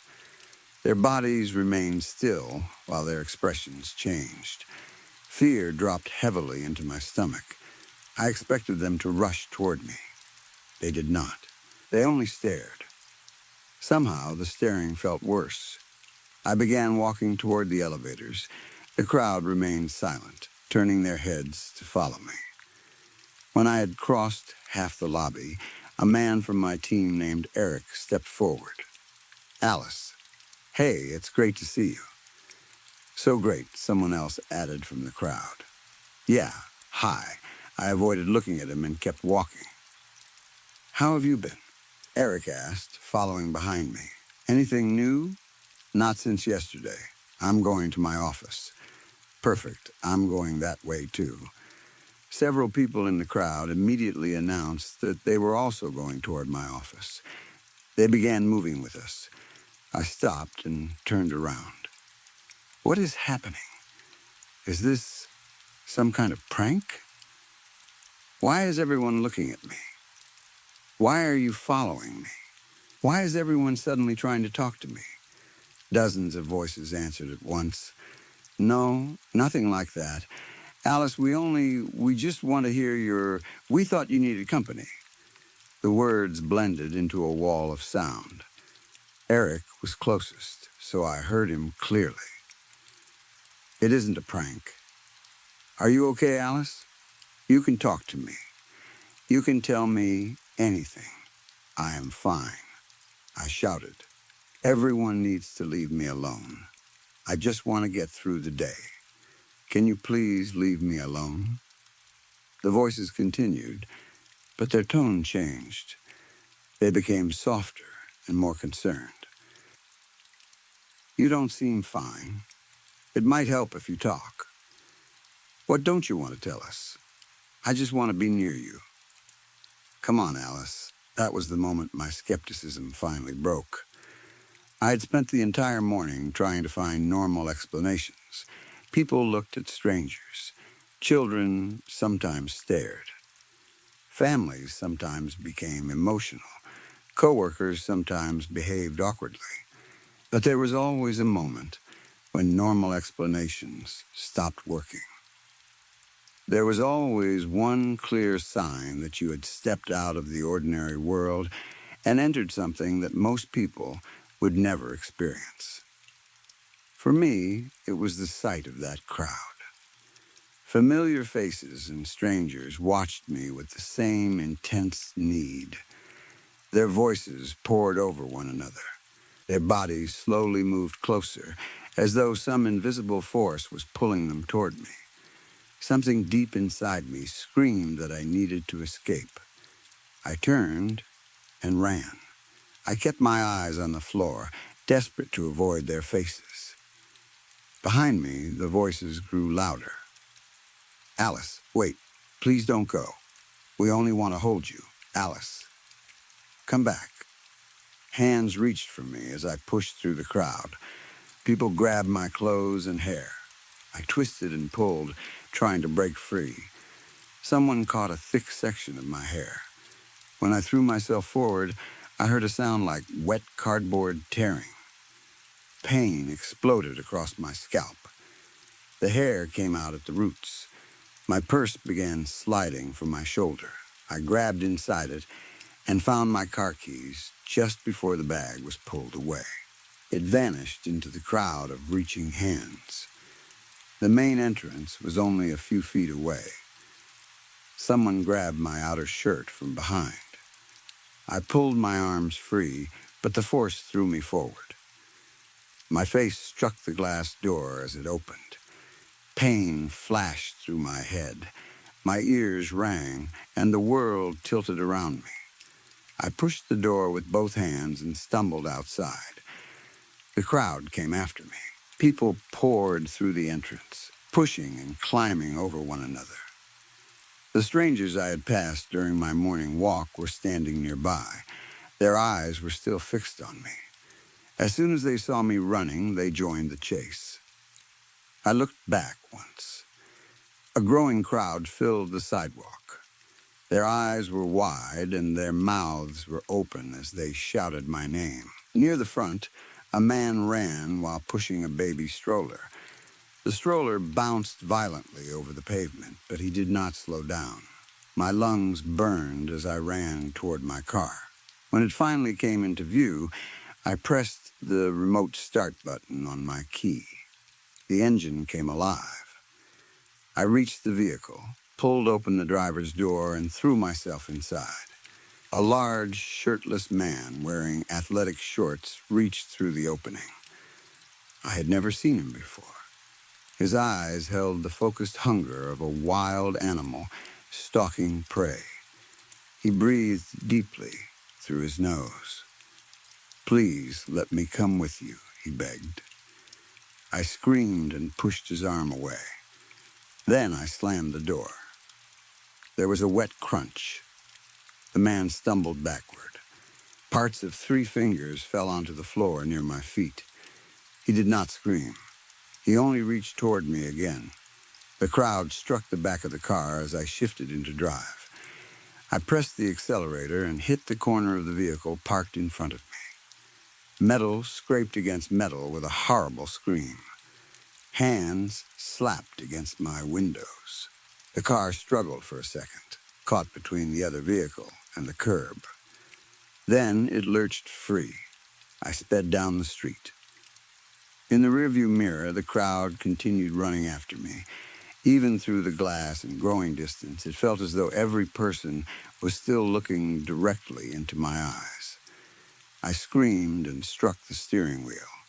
I swerved around other cars filled with watching faces. People inside turned their heads as I passed. Some stepped out of their vehicles, but none followed me in their cars. Soon, the crowd disappeared behind me. My mind immediately began searching for explanations again. They had grabbed me, but they had not punched or kicked me. No one had tried to knock me down on purpose. Maybe they had not intended to hurt me. Maybe my hair had only been torn out because I had pulled away while someone was holding it. I touched the empty place on my scalp. A dull, burning pain spread across the skin. When I looked at my fingers, there was blood on them. Then I heard crying. It was low and heavy, the sound of someone carrying unbearable grief. My entire body became cold. I was not crying. I looked into the back seat. It was empty. That should have comforted me, but it did not. The weeping continued inside the car, though I could not tell where it came from. The crying slowly formed words. "I am so sorry, little one." My hands tightened around the steering wheel. I could barely breathe. I hoped this time would be different. I looked around the car. I checked the radio. I touched my ears. I searched for a phone or speaker, though I knew I had left my phone behind. The voice came from nowhere. Perhaps I had lost my mind. Maybe everything that had happened was a hallucination. Maybe striking my head against the glass door had caused a concussion. Maybe I was experiencing some rare kind of panic attack. I focused on the road. The worst thing a person could do during a delusion was accept it as real. I would not speak to the voice. I would not encourage it. "I understand if you do not wish to speak with me," it said. "I hope you will reconsider. I would prepare you for what is coming." The voice was unlike anything I had ever heard. It sounded male and female at the same time. It was high and low, young and ancient. I could hear traces of my mother, my father, my friends, and strangers. It was as though every voice that had ever existed was speaking together. It spoke calmly, but its words were filled with endless sorrow. Blood from the wound on my forehead mixed with sweat and ran down the side of my face. I looked at myself in the rearview mirror. "Alice," the voice said. Hearing my name spoken that way made my stomach twist. It sounded as if the name had been formed in a language that should not exist. I tried to think of more explanations. A concussion, a panic attack, a mental breakdown. some kind of drug in the air, anything except the impossible. But curiosity finally overcame fear. "What is this?" I whispered. "It is a mistake," the voice answered. "My mistake. What does that mean? What are you?" Silence followed.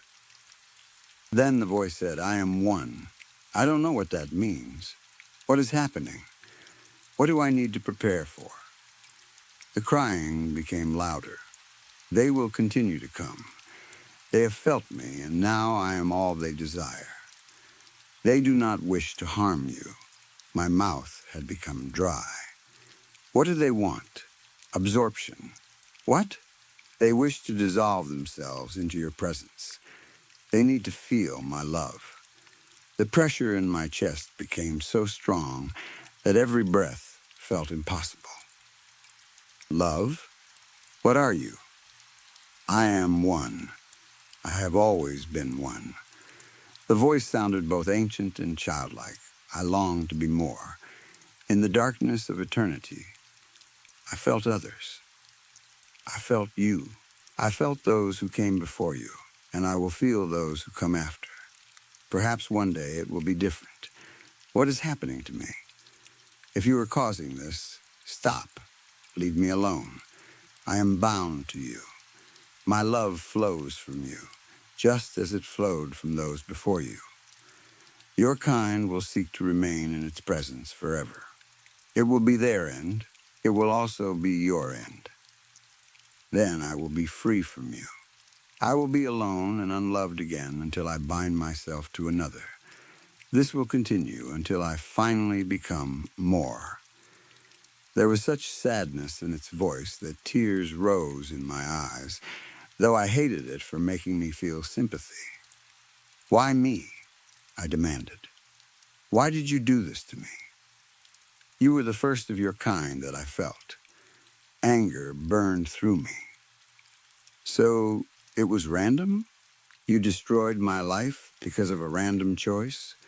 "I am sorry, little one. More sorry than you could understand. Your apology means nothing." The voice became quiet. "So this is it?" I asked. "This will be the end of everything?" "Yes. How do you know?" "It is what happened to the others." I did not know what to say. A part of me still refused to believe the voice. But I could not explain the things that had happened.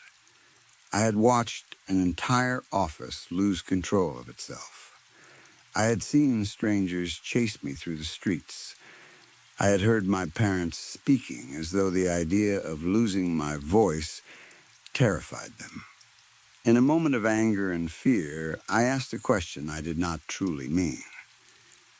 "What happens if I kill myself? Would that stop it?" "No. They would pursue you even after death." "What if I went into the ocean, somewhere they could not reach me?" "They would follow you into the water. They would continue until they died. My love overwhelms them." I drove in silence. The city slowly disappeared behind me. Buildings became smaller, traffic became thinner, and eventually I found myself traveling along empty country roads. I continued until the fuel warning light appeared. I pulled onto the side of a quiet road and stopped the car. My anger had faded into helplessness. "What am I supposed to do?" I asked. "It is best to surrender. It will happen faster." "Wouldn't that kill me?" "Yes, then why wouldn't I just end it myself?" "You cannot. Death is unavoidable, but you are not capable of giving it to yourself. If you surrender to them, I will be with you during your final moments. You will feel my love, as the others did." I clenched my teeth until my jaw hurt. "So I simply lie down and let them come? Let them approach. Let them overtake you." Tears filled my eyes. That morning, I had awakened expecting an ordinary workday. Now I was either completely separated from reality or deciding how the human race would end. I had not had enough time. There were places I had never visited and things I had never done. There were conversations I had avoided. There were old wounds between my parents and me that I had always assumed we would fix someday. Now there was no someday. I no longer had my phone. I could not call them to apologize or say goodbye.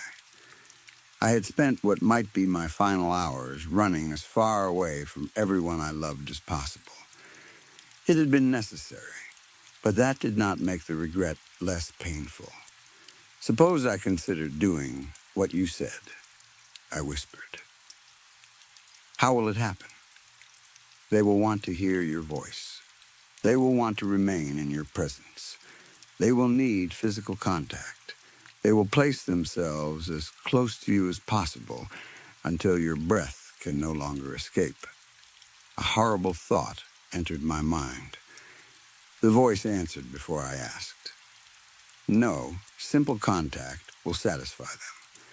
They will not violate you in the way you fear. I swallowed. You have existed for so long. Do you know what comes after death? No. Why not? I am not like you. I do not understand endings. I remained on that road for nearly an hour. Neither of us spoke. At last, I started the car again. I turned around and drove toward a small town I had previously avoided. The fuel tank began sputtering as I reached the edge of the town. People noticed me immediately. Their heads turned before I had even fully entered the main road. They left shops, houses, restaurants, and offices. Men, women, and children slowly walked toward my car. All of them watched me with the same intense need. The engine finally died near a busy intersection. I sat there for a moment, staring through the windshield. Then I opened the door and stepped outside. People moved toward me from every direction. The closest person was an elderly woman. Her gray hair still held a few thin strands of blonde. She looked kind and harmless. "Hello, dear," she said. "How are you?" I tried to answer, but tears closed my throat. She came nearer and placed one hand on my arm. "You can talk to me. I only want to hear your voice." Fear moved through me when she said those familiar words, but standing so close to her, I noticed something I had not seen before. There was warmth in her eyes. The stare was intense and unnatural, but the kindness within it seemed real. "I have had a very difficult day," I managed to say. A sorrowful sigh passed through the gathering crowd. "Oh dear," the woman said. "I am so sorry. Would you like to tell me about it?" "No, I don't think so." "That is all right. I'm sorry. I don't even know you. That does not matter. I can always listen when someone needs to speak." She smiled. Her eyes never moved away from me. "Could I talk to you about something else?" The crowd had come closer. People now stood only a few feet away. Soft voices answered from every direction. "Let it out. Talking always helps. You need someone to hold you. We can talk about anything." The old woman's voice remained clear above the others. "Of course, dear. We can discuss anything you wish. Would you mind if we sat down?" Several people answered that they did not mind. I lowered myself onto the road. Every person around me copied the movement. The sound of hundreds of bodies sitting at the same time filled the intersection. Clothes brushed against concrete. Shoes scraped over the road. For one brief moment, I felt comforted. Then the crowd began moving closer, while remaining seated. People pushed themselves forward with their hands and feet. "My name is Alice," I said. A deep, satisfied sigh passed through the crowd. The old woman smiled. "Alice, that is a beautiful name. My name is Evelyn. It is wonderful to meet you. Thank you. What would you like to talk about?" She took my hand. "My parents, I suppose. We had some problems in the past. things we never solved. I guess we are never going to get the chance now. Evelyn gently rubbed her thumb across my palm. That is difficult. I am so sorry. I had 3 children, though now I have only 2. I can tell you that relationships are not only made from the painful history. Your parents remember the love as well. I am sure they feel the same. I hope so. The crowd was close enough that I could hear breathing behind me. Would you mind if I held you? Evelyn asked. I think it might help. You can keep talking, and I will keep listening. Every reasonable thought told me to run. I could have stood up. I could have pushed through the crowd and tried to survive a little longer. Perhaps I could have stolen another car. Perhaps I could have hidden somewhere. But I was tired. I was frightened and alone. Even knowing what was going to happen, being held did not sound so terrible. All right, I whispered. I lowered my head into Evelyn's lap. She stroked my cheek. Around us, the crowd slowly moved closer. Some remained seated and pushed themselves forward. Others lowered themselves onto their stomachs and crawled across the road. Every eye remained fixed on me. I closed my eyes. I am here, Evelyn said. What else would you like to talk about? I only want to hear your voice. I began speaking. I talked about childhood memories. I talked about my parents, my friends, and the people I had loved. I talked about moments I had forgotten until then. I said things I wished I could have said to the people who mattered to me. The first hand touched my left leg. Another hand moved slowly along my arm. Evelyn continued stroking my cheek. Tears escaped from my tightly closed eyes, but I did not stop talking. A body lowered itself across my legs. I released a quiet sob. It is okay, Evelyn whispered. Everything is all right. I am here. More bodies pressed against me. The sounds of movement became louder. People climbed over one another to reach me. Their weight slowly increased. The heat of hundreds of bodies surrounded me. Warm breath touched my face and neck. Sweat soaked through clothing. Bare arms, legs, hands, and faces pressed against my skin. My breathing became difficult. The pressure felt like heavy stones being placed on my chest. More people climbed onto the growing pile. My knee bent in the wrong direction. A sharp cracking sound came from inside it, followed by terrible pain. I cried out. Evelyn's voice changed. Her soft, elderly voice became deeper and higher at the same time. I heard men, women, children, and ancient things speaking through her. It was the voice of one. It is all right, little one. It is almost time. I will guide you. Something changed inside me. The fear disappeared first. Then the pain faded. The crushing weight and terrible heat became distant, as if they were happening to someone else. In their place came a feeling of love and peace greater than anything I had known. It filled every part of me. For a moment, I felt as though I had lived every joyful moment from every human life. I was a child running home to tell my parents about my first day at school. I was a young man kissing the woman he had just promised to love forever. I was a mother holding her newborn child for the first time. I was also the child, opening my eyes and discovering a world filled with warmth. I felt every reunion, every embrace, every act of forgiveness, every laugh between friends, and every quiet moment of safety. The pressure on my chest no longer mattered. My final breath left my body as a peaceful sigh. The voice spoke one last time. Sleep well, little one. I smiled. Then the darkness took me. Story 5. When they pulled me out of my prison cell and offered me a chance at freedom, I knew I should have refused. Nothing good ever comes from a man in a clean uniform standing outside a filthy cell and promising a convicted murderer a second chance. I knew it was too good to be true before he even finished explaining it. The guards called it a special military service program. They said the government needed men who were willing to do dangerous work, and in return, our sentences could be reduced or removed completely. I was serving 50 years.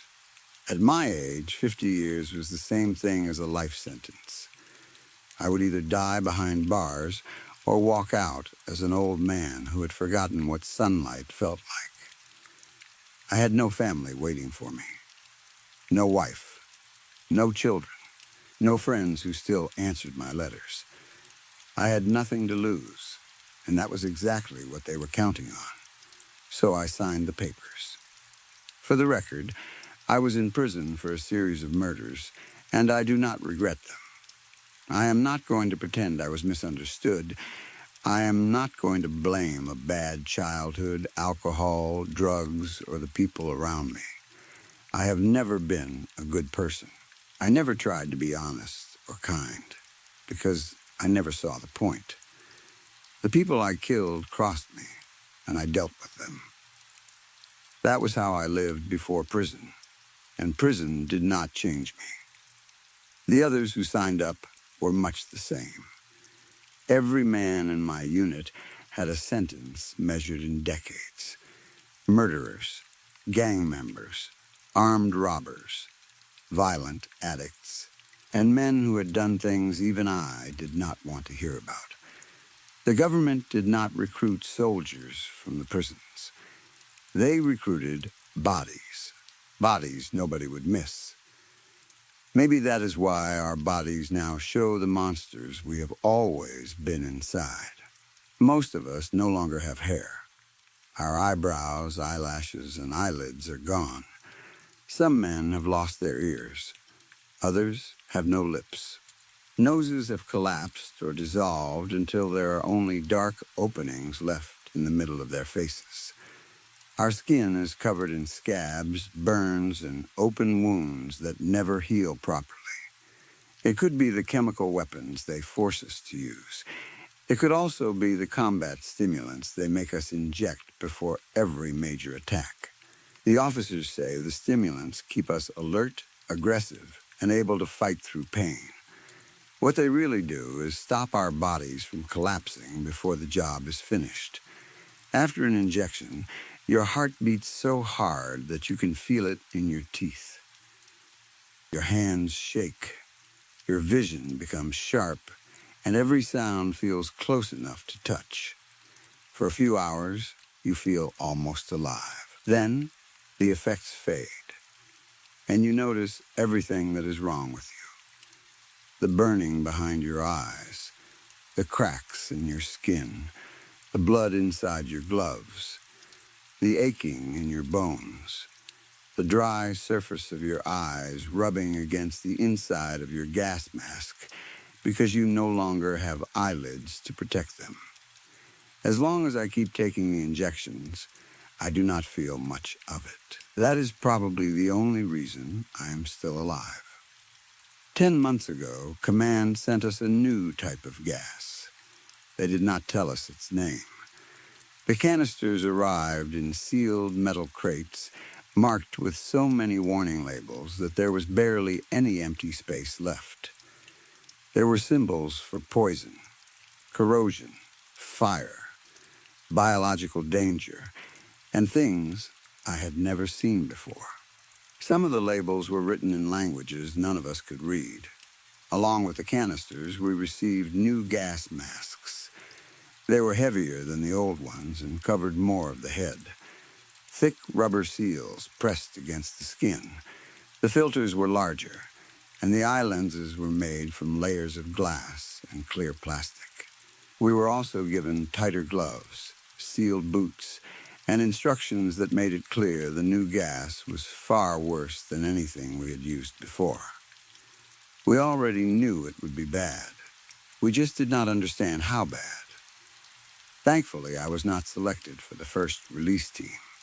The officers gathered 12 men from another squad and ordered them to carry the canisters toward an enemy trench during an attack.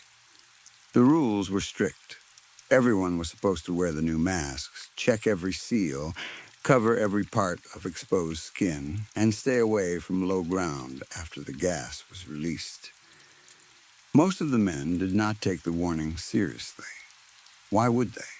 By that point, Command had lied to us so many times that warnings had become background noise.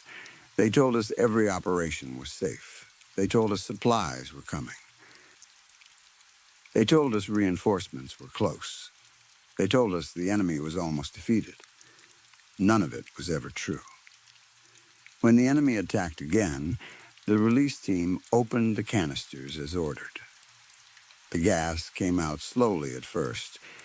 It was not thick like smoke. It looked almost clear, with a faint yellow-green color that was hard to see unless the light hit it correctly.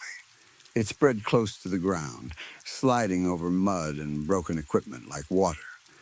The first people it reached were not the enemy. They were our own men. About 10 seconds after the release, the screaming began. The soldiers who had left gaps in their uniforms started slapping at their arms and necks. One man tore at his sleeves as if insects were crawling under them. Another dropped his weapon and rolled through the mud. Every small opening in their clothing allowed the gas inside. The exposed skin turned red almost immediately. Then it blistered. The blisters grew, joined together, and split open. Steam rose from some of the wounds. The gas did not burn like fire. It dissolved. One man had forgotten to tighten the glove around his wrist. The gas entered through the gap, and the skin on his hand began peeling away in long, wet strips. He stared at his own fingers as the flesh softened around them. Somehow, most of them survived. I am not sure survival was a kindness. There was one idiot in the group who refused to wear the new mask. He complained that it was too tight and made it difficult to breathe. He wore his old one instead, even after the officer warned him twice. I think the officer allowed it because he wanted the rest of us to see what would happen. The man was an addict named Owen. He had killed his own mother during an argument over money. He liked to tell people it had been an accident, but nobody believed him. When the gas reached him, he began screaming inside his mask. At first, we could not understand why. His uniform was properly sealed, and the gas had not touched his skin. Then, he tore the mask away. I wish he had kept it on. The old filter had failed. The soft tissue of his face was melting. His nose had collapsed and was hanging over the place where his lips used to be. His cheeks sagged in wet folds. His eyes bubbled inside their sockets, and clear liquid ran down his face. His scream turned into a wet gurgle within 20 seconds. He fell onto his knees, then onto his side. His arms and legs shook as if invisible wires were pulling them. Our officer ordered us to watch. "Remember this," he said. "This is what happens when instructions are ignored." Owen continued twitching on the ground. The officer took out an entrenching tool and struck him in the head. Once, twice, again and again. He kept hitting until Owen stopped moving. Do not feel sorry for him. He was useless, cruel, and responsible for the death of the only person who had ever cared about him. He got what he deserved, just like the rest of us will. The new gas behaves differently from the old chemicals.